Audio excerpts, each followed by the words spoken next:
On a crisp spring morning in 1702, in the small Andalusian village of Santa Lucia, a wedding that should have been the pinnacle of joy transformed into a scene of inexplicable horror.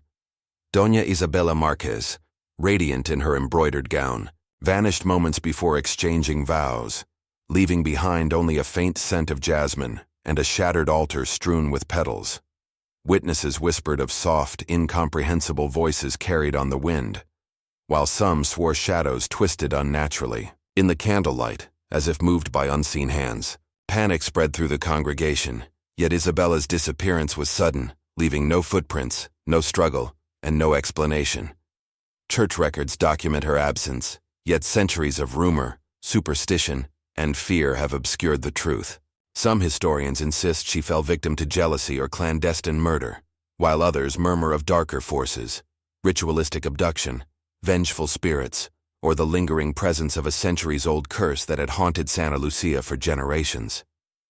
The village's collective memory is a fragile tapestry, blending fact, folklore, and imagination in ways that blur the line between reality and nightmare. Psychologists studying these events suggest that trauma, grief, and communal hysteria may have amplified fear, turning ordinary villagers into witnesses of things that might not have fully occurred. Yet the consistency of certain details, the sudden disappearance, the jasmine-scented air, the whispered voices, suggests a reality that defies rational explanation. Perhaps Isabella's fate reflects the tension between innocence and evil, human intention and forces beyond comprehension, joy and terror, hope and dread. Tonight, we will explore every angle of this chilling story: historical documentation, folklore, psychology, and moral philosophy. We will trace Santa Lucia's dark past, examining how fear and superstition intertwined with daily life, shaping generations of villagers who lived under the shadow of the curse. This is a tale that challenges us to confront profound questions about morality, human nature, and the boundaries of reason. Was Isabella Marquez taken by human hands, or claimed by something beyond the natural world? Perhaps the truth vanished with her, hidden in the folds of time, or perhaps it waits silently, as patient and unknowable as the shadows that haunted her wedding day, ready to confront those who dare to seek it. In Santa Lucia, joy and fear, life and disappearance, myth and reality exist side by side, creating a haunting story that refuses resolution and leaves a lingering chill for anyone who dares to listen. Long before Doña Isabella Marquez vanished from Santa Lucia, the village was already shadowed by whispers of a dark, lingering curse that had taken root centuries earlier. The earliest records trace the legend to the year 1563, when Father Mateo de Alarcón, the village priest, mysteriously disappeared from the church crypt. No trace of him remained, only his cassock, scattered candle wax, and the faint echo of footsteps that seemed to dissolve into the stone floors. Witnesses, who claimed to be near the church at that time, described a chilling silence, a moment in which time itself seemed suspended. Some said shadows twisted unnaturally, crawling along the walls as though animated by unseen hands. Others reported faint, incomprehensible whispers that seemed to emanate from the stones themselves. Panic gripped the villagers. A man of God disappearing without explanation could mean only one thing: forces beyond human understanding were at work. Rumors spread swiftly. Some insisted Father Mateo had been drawn into forbidden rites, punished for probing into knowledge deemed dangerous or blasphemous. Others whispered that he had been murdered by envious colleagues seeking to seize control of the parish. Regardless of the truth, his disappearance planted the seed of a curse that would haunt Santa Lucia for generations, becoming a dark thread woven into the village's collective consciousness. In the decades that followed Mateo's vanishing, stories of sudden disappearances multiplied. Villagers came to believe that anyone who entered the church with hope, joy, or innocence risked being claimed by the same unseen force that had taken the priest. Weddings, baptisms, and even ordinary prayers were approached with fear. The church, once a sanctuary, became a place of dread, where the line between divine blessing and malevolent punishment blurred. Scholars examining historical documentation have debated whether these accounts were purely superstitious or reflected actual events. Parish records, letters, and neighboring chronicles reveal repeated instances of vanishings, often under mysterious circumstances. Children playing near the church, servants performing routine chores, travelers seeking shelter. While some vanishings may have been caused by natural hazards, hidden wells, unstable cliffs, or sudden floods, the villagers consistently interpreted these events as evidence of the curse. Fear became an agent of belief, magnifying stories and solidifying them into a powerful, almost tangible legend. Santa Lucia existed at a crossroads of history, ideology, and human psychology. Villagers were devout Catholics, observing rituals and feast days with meticulous care. Yet the Enlightenment was beginning to ripple through Spain, introducing rationalism, skepticism, and scientific thought into a culture steeped in superstition. For some, Mateo's disappearance was proof of the supernatural or a moral lesson delivered by divine forces. For others, it demanded rational explanation. This tension between faith and reason created a complex social environment in which superstition and logic coexisted uneasily. The villagers' fear was not irrational. It was a product of accumulated narrative, historical events, and psychological projection. Humans are pattern-seeking creatures. Randomness is intolerable without narrative. A vanished priest became more than an isolated event. It symbolized a universe demanding moral order and punishing perceived transgression. Whether real or imagined, the psychological impact of the curse spread across generations. Children were warned not to play near the church at night. Brides approached altars with trepidation, and priests hesitated to linger in shadowed corners or crypts. Every story of disappearance reinforced communal fear, creating a self-perpetuating cycle in which perception, memory, and imagination combined to strengthen the legend. Anthropologists studying similar phenomena describe curses as social mechanisms that codify behavior through fear. In Santa Lucia, the curse dictated not only conduct but the very interpretation of reality. Joy could be perilous, innocence could attract unseen forces, and hope itself might be a liability. Harvest festivals, weddings, and baptisms were overshadowed by dread. Even routine tasks were approached cautiously, and protective rituals were performed daily. Charms hidden in windows, candles left burning, prayers whispered under breath. Ironically, these acts reinforced belief, giving the curse a tangible presence that defied logic. Over the centuries, the curse became inseparable from the village's identity. Chroniclers from neighboring towns remarked on Santa Lucia's eerie duality, a place of vibrant life yet perpetually haunted by dread, where laughter and terror coexisted like two threads of the same fabric. Each disappearance, children by the river, servants in mundane chores, added weight to the legend. Environmental hazards could explain some incidents, yet superstition framed them as moral or cosmic judgments. Innocence itself seemed to provoke. Darkness and fear became both a protective measure and a tool of control. This interweaving of folklore, fear, and daily life produced a living legend, persisting through centuries and shaping the consciousness of every generation. The moral dimension of the curse reinforced its power. Superstition functioned as ethical instruction, warning against hubris, curiosity, or perceived transgression. Villagers internalized these lessons, teaching children that joy, hope, and even laughter might invite disaster. Modern scholars identify this phenomenon as cultural trauma, a form of transgenerational fear that shapes memory, social norms, and perception. Santa Lucia's residents lived in a reality where myth and history were inseparable, where morality, superstition, and psychology intertwined seamlessly. The curse became a lens through which all events were filtered, guiding behavior, shaping expectations, and heightening tension in ordinary life. By the early 1700s, the stage was set for Isabella Marquez's disappearance. Centuries of accumulated fear had created rules within the village. Joy could be dangerous, innocence could provoke unseen forces, and hope itself might be a liability.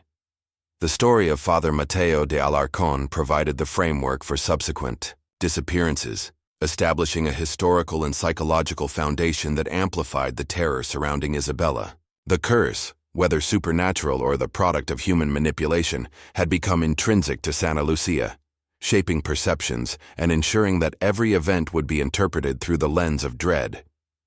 It is against this intricate, haunting backdrop that Isabella's story unfolds, a narrative in which history, psychology, superstition, and morality intersect to create a legacy of terror and fascination that has endured for centuries. In this context, every shadow, every whisper, and every unexplained occurrence carries the weight of generations, a chilling reminder that the past never truly dies and that some mysteries are destined to remain unsolved. Long before the tragedy of Isabella Marquez captured the collective fear of Santa Lucia, the village was haunted by a series of unexplained disappearances that had already begun to etch the curse into local memory. Church records, municipal accounts, and scattered personal diaries provide fragmented glimpses of the first victims, each incident adding weight to the villagers' growing dread. Children vanished while playing near the churchyard, servants disappeared during daily chores, and even young nobles on the cusp of marriage or celebration were claimed without warning. These early vanishings occurred with a terrifying regularity, often coinciding with moments of joy or innocence. Birthdays, harvest festivals, and weddings became fraught occasions. Villagers whispered that happiness itself could provoke the unseen, that joy might invite the darkness. Accounts from the period describe parents left clutching empty spaces where their children had been moments before, servants never returning from errands, and grooms and brides vanishing on the threshold of commitment. The repetition of these events cemented the sense that Santa Lucia was a place where normalcy could be obliterated in an instant, where a life could end not in violence, but in inexplicable absence. Eyewitness testimonies from the period are both chilling and contradictory. Some villagers claim to see dark figures cloaked in black gliding through the alleys at night, moving without the sound of footfalls, while others reported hearing disembodied laughter echoing through empty halls. Some spoke of fleeting shadows that darted behind trees or twisted unnaturally across walls, and faint voices calling names in tones no human could have produced. Chroniclers from neighboring towns, writing decades later, were skeptical, yet they could not fully dismiss the pattern. Even when natural explanations were proposed, abduction, accident, or misadventure, villagers insisted that something far darker was at play. The legend of the curse grew not merely from the events themselves, but from the interpretations, embellishments, and lingering fear that transformed ordinary tragedy into myth. Each new story added texture to the darkness, ensuring that the village's collective consciousness remained saturated with anxiety, suspicion, and awe. One of the earliest recorded victims was a child named Mateo, barely 7 years old, who disappeared while retrieving a stray goat from the hills. Witnesses claimed to see him pause at the edge of the woods, gaze upward as though hearing something invisible, and then vanish in a blink. Search parties scoured the forests, the riverbanks, and the surrounding hills for days, but no trace of the boy was ever found. Local folklore later claimed that a shadowy figure had lured him into the trees, though historians suggest that the panic-stricken villagers may have projected their fears onto natural occurrences. Yet the story endured, retold around hearths and in whispered prayers, cementing Mateo's disappearance as the first haunting note in a long symphony of unexplained vanishings. The repetition of similar stories, children and servants vanishing suddenly, began to form a narrative framework in which fear of the curse became self-reinforcing. Psychologists today refer to this as a cultural feedback loop, where trauma, rumor, and grief combine to produce a reality shaped as much by perception as by objective events. Another particularly disturbing account involves a young noblewoman, Doña Clara Montoya, who disappeared during the village's annual harvest festival. Eyewitnesses reported seeing her dancing among friends when a sudden, inexplicable hush fell over the square. Her companions recalled a chilling sensation, as if invisible hands brushed against their shoulders, and then Clara was gone. Search parties found only a single delicate shoe near the fountain. Chroniclers debated whether Clara's disappearance had been the result of murder, an abduction, or the manifestation of mass hysteria. Folklore, however, transformed the event into something far darker. She had been claimed by the curse itself, spirited away by forces that thrived on innocence and joy. Scholars suggest that communal trauma, grief, and fear amplified the story, converting an unsolved disappearance into legend. Over time, Clara's story became inseparable from the curse, a cautionary tale warning that any moment of happiness could attract the malevolent forces lurking in Santa Lucia. Historical records also reveal the strange behaviors that emerged in response to these early vanishings. Families began leaving charms in windows, burning candles day and night, and performing rituals designed to ward off the unseen. Wedding ceremonies became muted, with priests conducting services in hushed tones and couples trembling at the altar. Even ordinary acts of joy, children playing in the streets, laughter in the market, were performed cautiously. The fear of the curse became a self-fulfilling prophecy. Villagers expected misfortune, interpreted ambiguous events as evidence of the curse, and transmitted their anxieties to the next generation. Forensic historians analyzing these cases debate whether some vanishings were in fact murders, ritualistic sacrifices, or the result of mental illness amplified by communal paranoia. Yet the line between objective fact and interpretive storytelling was blurred beyond recognition. Accounts of servants disappearing during routine chores are equally disturbing. One woman, Catalina, vanished while sweeping the church steps, leaving only a broom standing upright in the center of the stone stairwell. Eyewitnesses claimed to hear faint, sorrowful whispers, as if the wind itself lamented her passing. Another, servant Thomas, disappeared in the granary, with the only trace being a spilled sack of grain arranged in a pattern that some interpreted as a cryptic message from the supernatural. Modern historians suggest plausible explanations: foul play, accidents, or simple misplacement, but the villagers' interpretation reinforced the legend. Fear became both a lens and a contagion, coloring perception and influencing behavior across generations. The interplay of trauma, grief, and folklore produced a narrative in which reality and myth were indistinguishable. Psychological theories posit that the fear of vanishing created a form of collective hypervigilance, shaping memory, influencing testimony, and dictating village behavior. Each new disappearance was interpreted as proof of the curse, while ordinary events were reframed to fit the legend. By the time Isabella Marquez's wedding arrived, the village had been conditioned to view any moment of joy as dangerous, any celebration as potentially fatal. In this sense, the curse was not merely a supernatural or moral threat. It had become a social and psychological force, guiding conduct, shaping belief, and ensuring that every new event would be filtered through the lens of fear. The first victims of Santa Lucia's curse reveal a complex interplay of documented events, folklore, and psychological dynamics.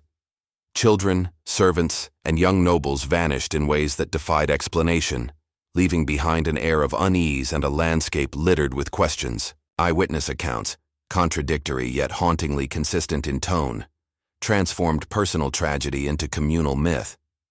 Historians, psychologists, and folklorists alike recognize that these early incidents set the stage for subsequent vanishings, including Isabella Marquez's. The stories illustrate how trauma and grief can birth myths, and how myths in turn warp perceptions of reality, creating a world where fear becomes both cause and consequence. The first victims of Santa Lucia's curse, then, are more than historical footnotes. They are the foundation upon which the village's enduring terror was built. Their disappearances, whether explained by human malice, misadventure, or forces beyond comprehension, shape the behaviors, beliefs, and anxieties of the villagers for generations. In examining these cases, we confront the fragile boundary between reality and myth, innocence and malevolence, joy and terror. The vanished lives of Mateo, Clara, Catalina, Thomas, and countless others provide a chilling prelude to Isabella Marquez's own disappearance, demonstrating how fear, legend, and psychology intertwined to create a legacy of haunting that has persisted for centuries, ensuring that Santa Lucia's curse would never be forgotten, never fully explained, and never entirely laid to rest. In Santa Lucia, the line between rational explanation and supernatural speculation has always been blurred, stretching across centuries like a shadow that refuses to dissipate. When Doña Isabella Marquez vanished in 1702, the villagers' minds instinctively turned to the familiar. The curse that had haunted their streets for generations, the dark figures glimpsed at the edges of vision, and the whispers that carried through stone corridors at night. Yet the rational mind, skeptical, analytical, and unwilling to accept the inexplicable, struggled to make sense of her disappearance.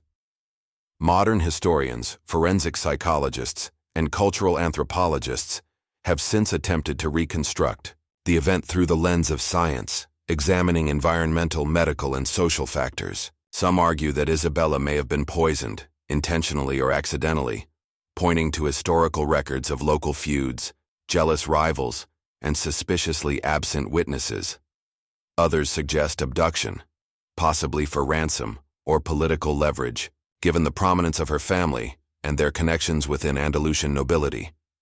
In either scenario, the rational perspective seeks evidence, motive, and circumstance, stripping away the layers of legend that have encrusted the narrative.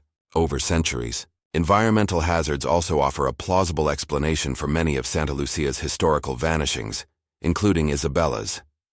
The village sits at the convergence of steep cliffs, hidden wells, and a river that swells unpredictably after spring rains. Children playing near the water's edge, servants crossing precarious paths, or brides navigating unfamiliar terrain could easily succumb to accidents, leaving nothing behind to indicate the cause.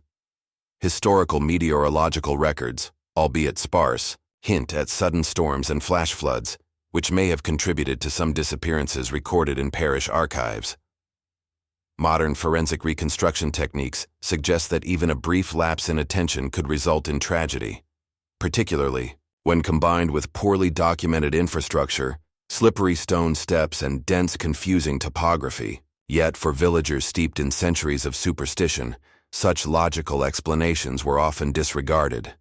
The allure of the supernatural, the fear of curses, and the weight of communal memory overshadowed empirical investigation, rendering science secondary to legend.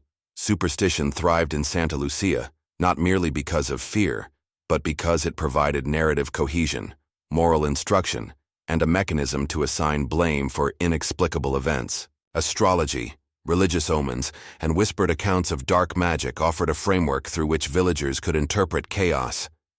If a child vanished, it was said to be the work of a malevolent force. If a servant disappeared, it might be punishment for moral failings or a warning to the community. Cultural anthropologists suggest that such belief systems function to maintain social order, codifying moral behavior through fear of unseen consequences. In this way, superstition became a self-reinforcing structure. The more inexplicable the event, the more powerful the legend, and the more the villagers conformed to the prescribed moral and ritualistic behaviors designed to placate the curse. Psychologists note that this is a classic example of the human need for narrative coherence, where assigning agency, even to an imagined force, reduces existential anxiety. Historical records also reveal how superstition influenced interpretation of natural events. A swollen river, a landslide, or the sudden collapse of a bridge might be read as divine warning, proof of witchcraft, or the intervention of otherworldly powers. These interpretations were bolstered by the authority of clergy, whose sermons often intertwined morality, fear, and legend. Villagers internalized these messages, creating a collective mindset in which superstition was as compelling as fact. Scholars debate the morality of attributing evil to supernatural forces. Does it absolve humans of responsibility?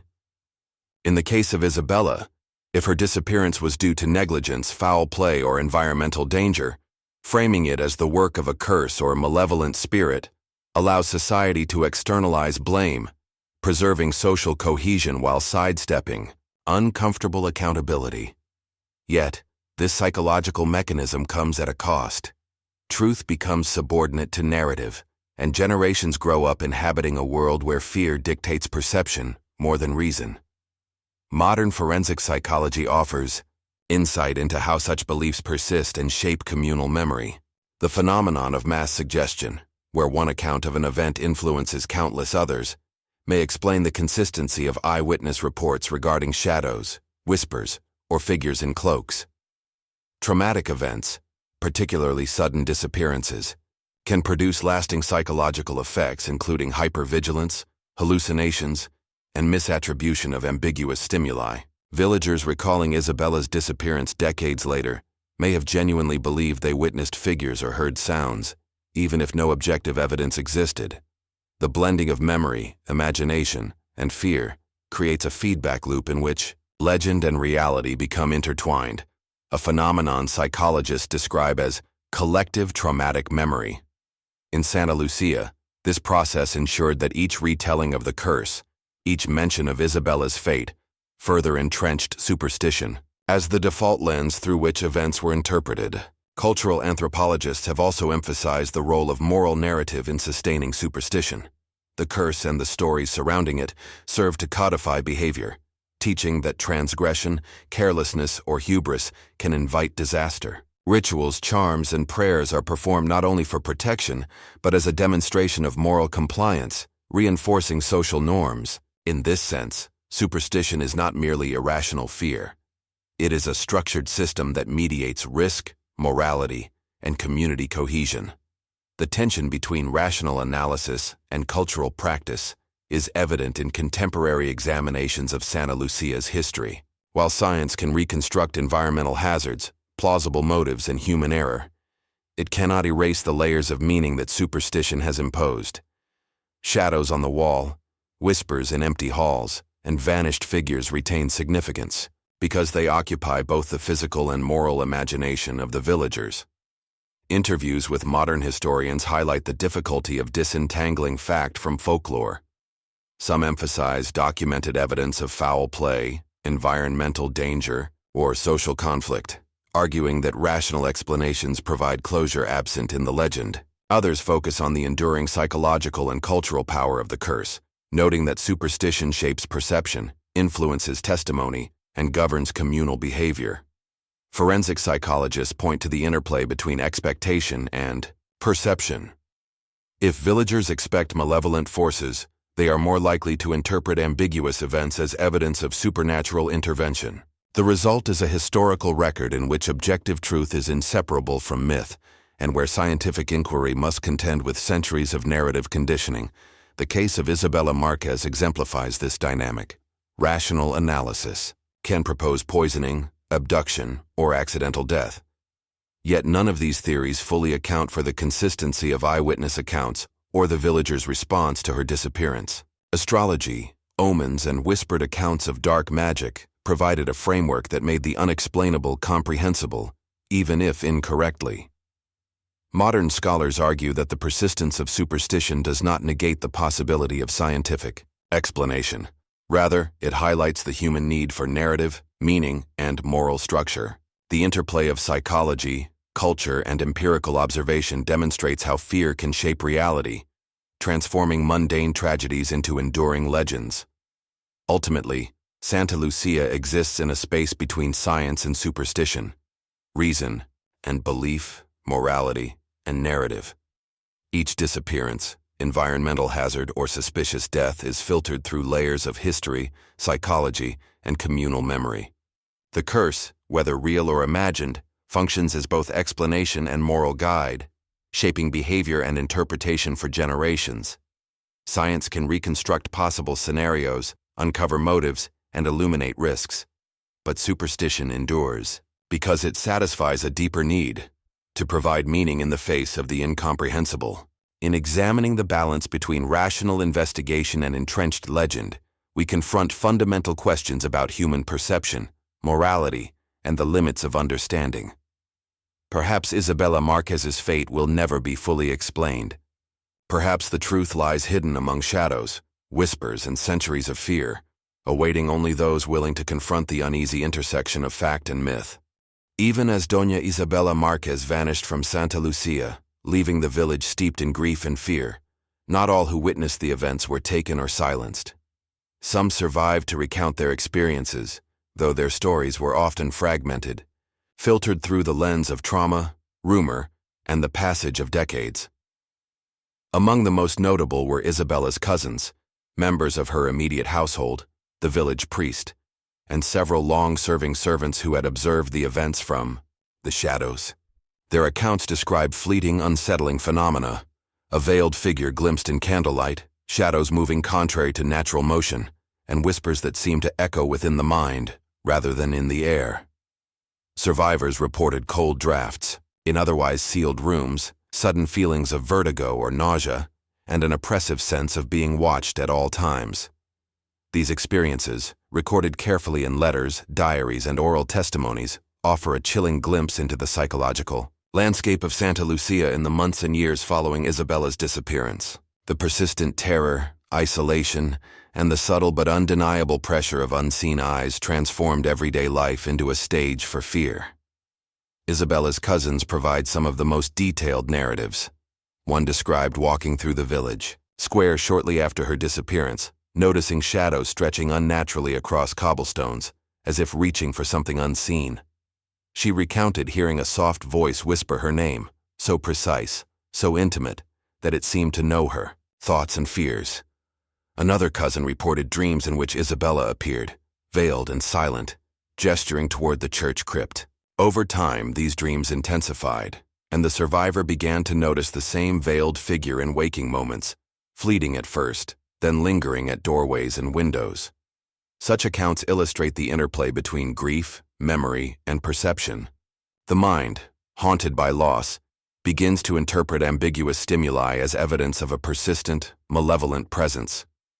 Psychologists would later identify this as a classic manifestation of post-traumatic stress, wherein memory, expectation, and fear converge to produce experiences indistinguishable from objective reality. The village priest, a man responsible for guiding and comforting the faithful, also left haunting records. His journal describes an inexplicable unease while conducting services, as if the church itself had been transformed into a living entity, observing and judging those within its walls.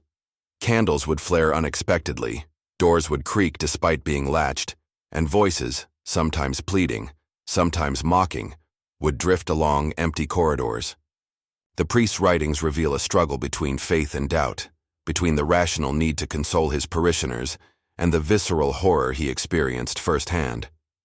In his entries, he notes that some villagers accused him of complicity or of failing to protect Isabella, further compounding his psychological burden. The priest's testimony, though filtered through the lens of ecclesiastical authority and personal conscience, provides a critical perspective on the enduring power of the curse and its ability to shape both communal and individual perception. Servants who survived also contributed disturbing accounts, often in the form of private letters and confessions recorded decades later.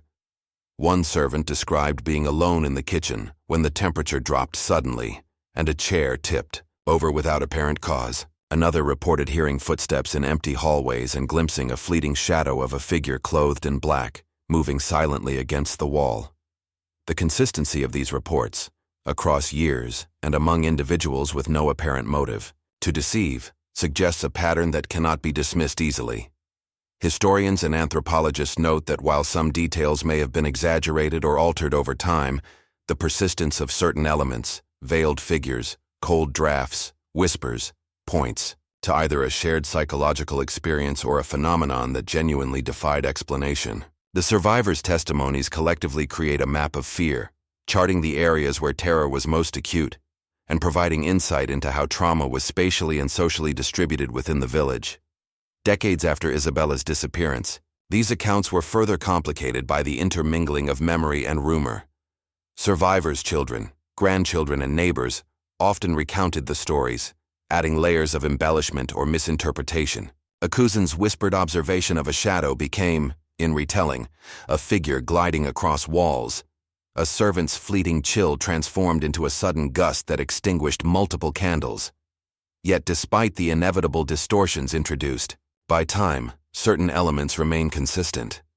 The veiled figure, the whispers that seem to speak directly to the mind, the inexplicable cold drafts, and the pervasive sense of being watched. This consistency has led some scholars to argue that while supernatural intervention cannot be confirmed, the narratives reveal enduring psychological patterns.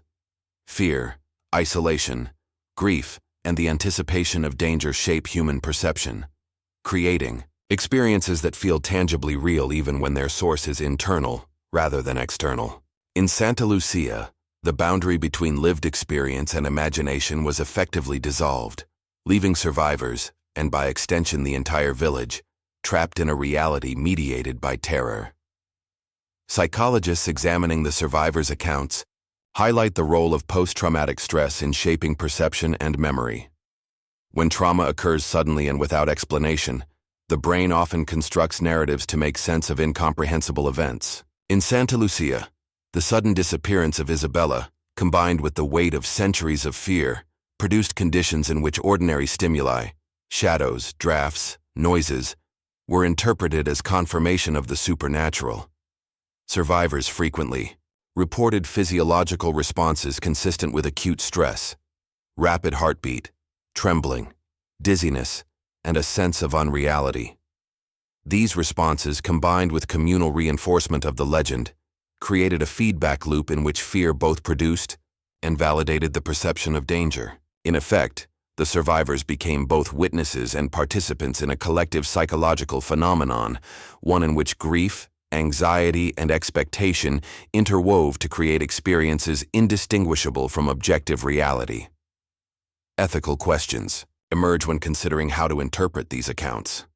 Some argue that they are manifestations of grief and trauma, distorted through decades of retelling and rumor.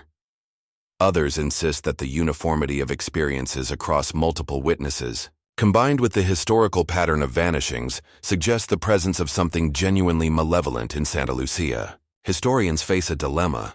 Dismissing survivor testimony risks erasing critical perspectives on the village's history, while accepting every claim at face value risks conflating legend with fact. Anthropologists note that such dilemmas are common in communities steeped in supernatural belief, where moral, social, and psychological factors all influence perception. In Santa Lucia, the survivors' experiences illuminate the complexity of human response to unexplained tragedy.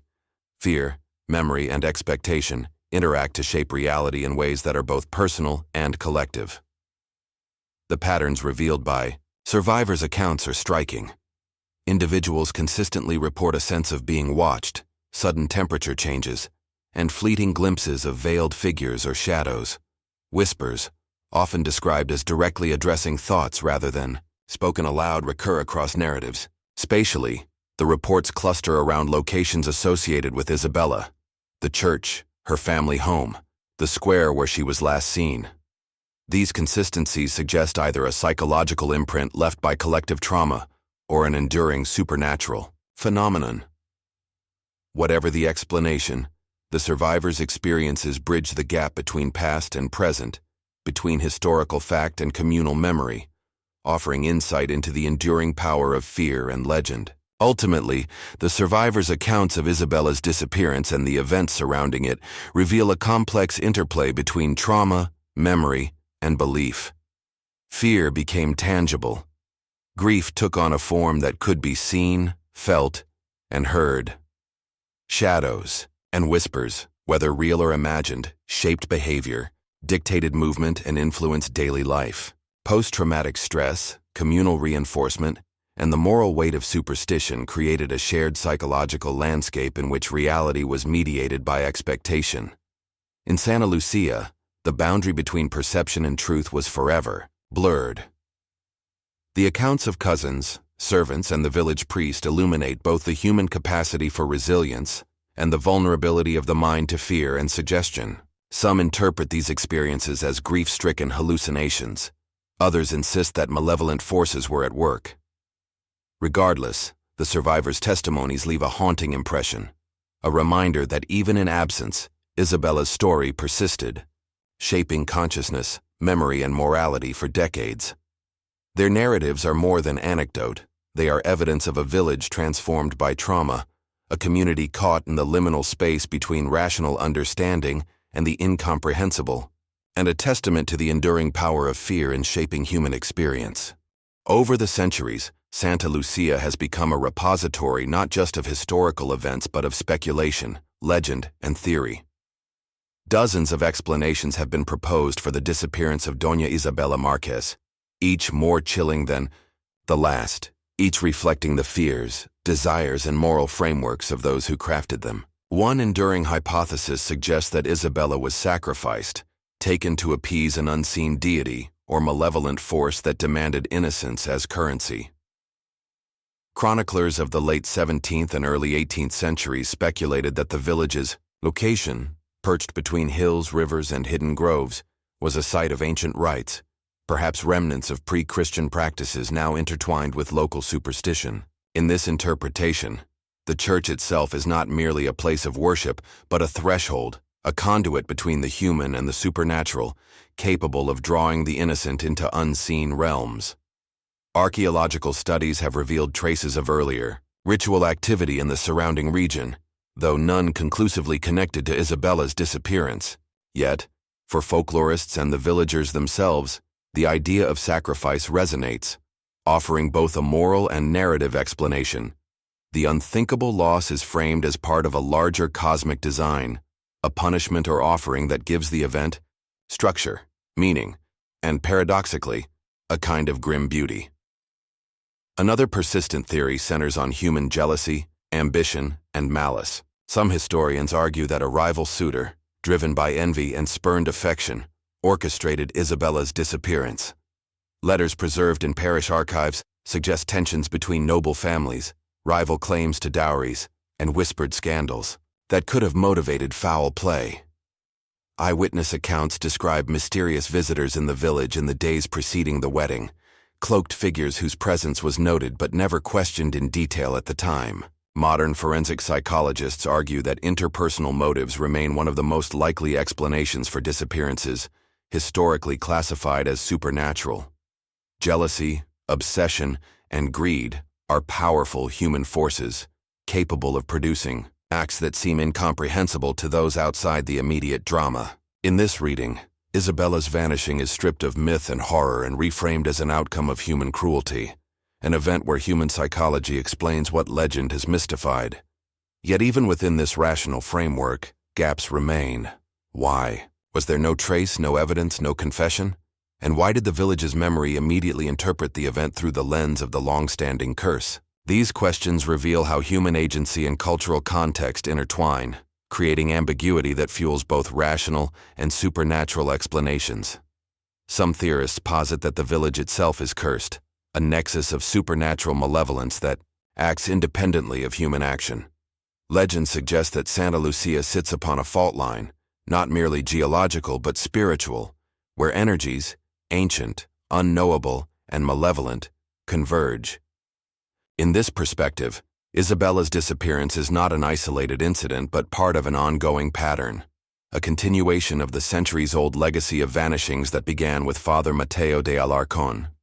Shadows, whispers, and fleeting figures are not interpreted as hallucinations or misperceptions, but as active manifestations of a living curse. Folklorists trace these beliefs back through Spanish myth, noting parallels with stories of La Mujer del Velo or other spectral figures who appear during moments of communal anxiety. These myths often feature recurring motifs: innocence threatened, joy punished, and malevolent forces invisible yet palpable. In Santa Lucia, the narrative of a cursed village fulfills both psychological and social functions. It warns, instructs, and binds the community together, reinforcing moral codes while providing an explanation for events that defy understanding.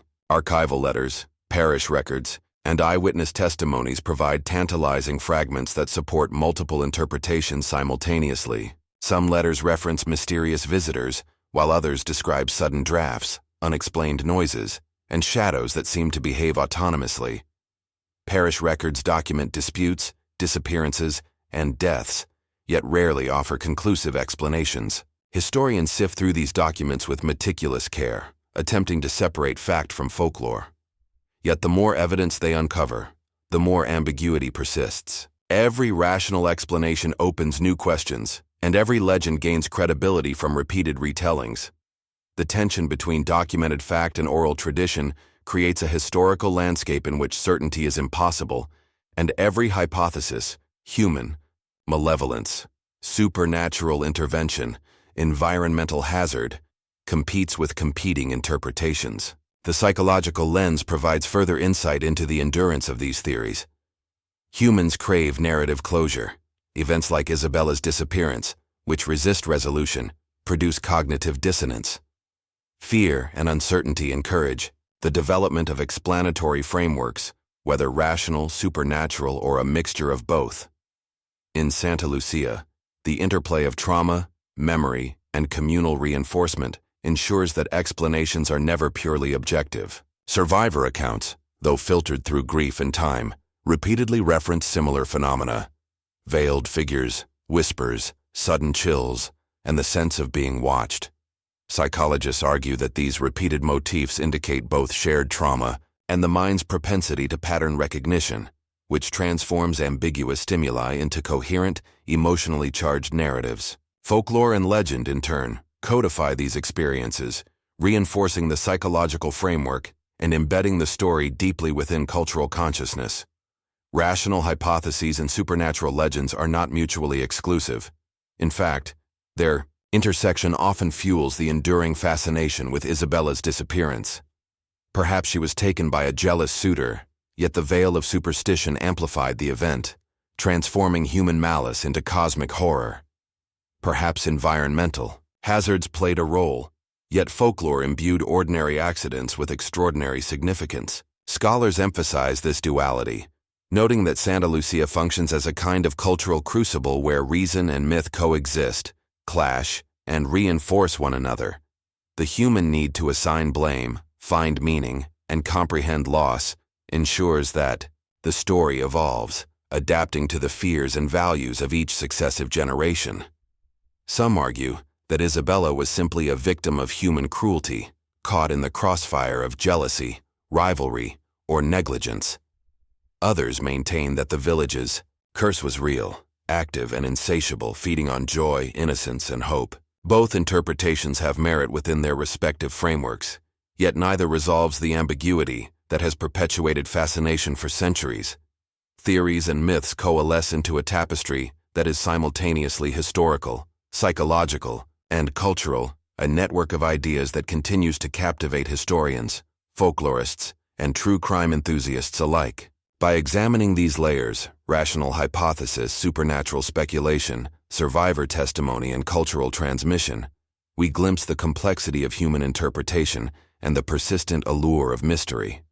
Ultimately, the disappearance of Doña Isabella Marquez remains unresolved, not for lack of inquiry, but because it occupies the space between fact and legend, reality and imagination. Her story illustrates the human compulsion to create narratives in the face of uncertainty, to reconcile trauma with meaning, and to preserve cultural memory through myth. Theories of sacrifice, jealousy, and curses coexist in Santa Lucia's historical imagination, each explanation offering a different lens through which to view the incomprehensible. Some see moral lessons, others see the hunger of forces beyond understanding. Each reading is shaped by psychology, cultural expectation, and historical context. The village, its legends, and the disappearances that span centuries remain a testament to humanity's struggle with the unknown, the limits of understanding, and the enduring power of story. Perhaps Isabella was a victim of circumstance, of human malevolence, or of cosmic forces beyond comprehension. Perhaps the village itself is a locus of supernatural hunger, punishing joy and innocence for reasons unknowable to the living. Or perhaps the truth lies somewhere between, existing in the shadows of memory, rumor, and perception. What is certain is that the story continues to haunt, provoke, and confound. For historians, folklorists, psychologists, and lay observers alike, the case of Isabella Marquez remains an open question, a riddle that refuses closure. What do you think? Was it human cruelty, supernatural malevolence, or something else entirely?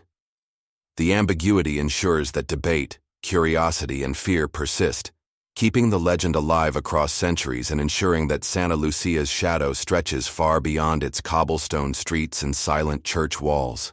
Centuries have passed, yet the disappearance of Doña Isabella Marquez remains an enigma that refuses closure. Santa Lucia, with its narrow alleys, weathered cobblestones, and ancient church, continues to carry the weight of her absence, whispering her story to every passerby willing, or perhaps unwilling, to listen.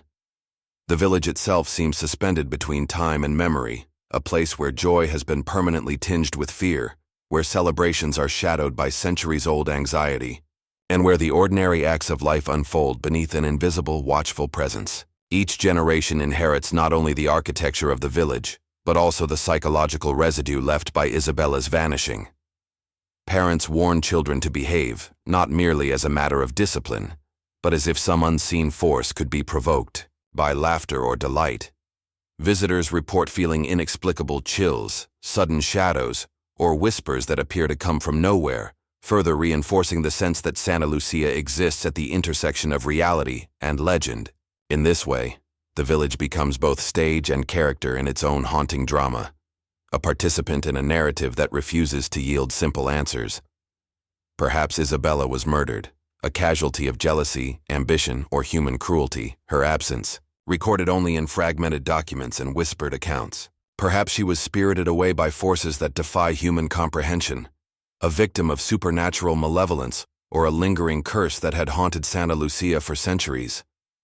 Or perhaps the truth lies somewhere between, entwined in the interplay of psychology, fear, and cultural narrative, a liminal space in which memory, perception, and myth converge. Every attempt to explain her fate illuminates another layer of complexity.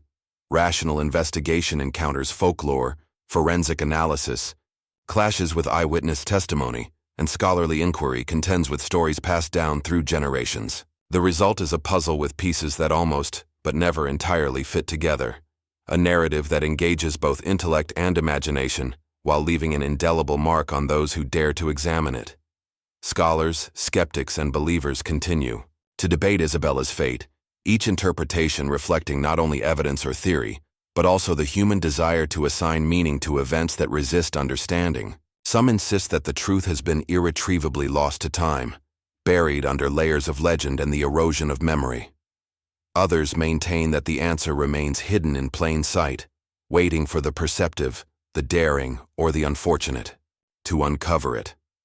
Perhaps, like the shadows that danced across the altar on that fateful spring morning, the truth is always just beyond reach, visible, elusive, and hauntingly tantalizing. In the silence of Santa Lucia, where stone and shadow intertwine and the wind carries voices that may or may not be real, the story lives on. Each retelling, each whisper, and each investigation ensures that Isabella Marquez's disappearance remains a spectral presence in the collective consciousness, a question that challenges every generation to grapple with dualities: innocence versus evil, reason versus superstition, and psychology versus morality. Ultimately, the mystery endures because it touches something primal in the human psyche: our need to understand, to fear, and to confront what lies beyond comprehension. Who, or what, claimed Isabella Marquez on her wedding day? And why? Santa Lucia offers no answers, only silence, shadows, and the haunting resonance of a story that refuses to die. In that silence, the legend persists, chilling and captivating every soul who dares to step into the village's ancient streets, reminding us that some mysteries are timeless and some truths, however sought, remain forever just beyond our grasp.